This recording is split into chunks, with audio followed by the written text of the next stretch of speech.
Bibik tudung tengah potong daging guna pisau. Datin Syahidah kata tak perlu susah. Guna je chopper ni. Daging lembu dan daging kambing yang liat tu terus hancur lumat guna chopper ni. Harga pun tak sampai RM40 je.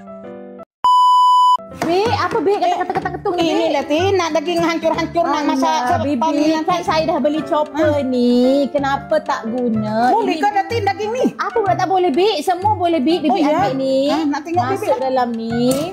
Okey. Ambil lagi tu lagi kisah tu lagi. Lagi. Ambil lagi. Ha, kejap. Okey, alang-alang tu kita masuk tu banyak. Okey. Ini Datin. Masuk. Ha, okey ini. Allah besar-besar lah Datin. Nak masak spaghetti ke, masak apa ke? Tak payahlah nak cincang Bik. Ini bukan zaman-zaman 60 tahun lepas Bik. Cincang Bik. Okey. Ini paling senang. Ini Bik, bawang, cili, daging pun boleh. Okey. Bismillahirrahmanirrahim. Nampak? Iyalah. Oi, laju ni kisah. Oi, hancur. Iyalah.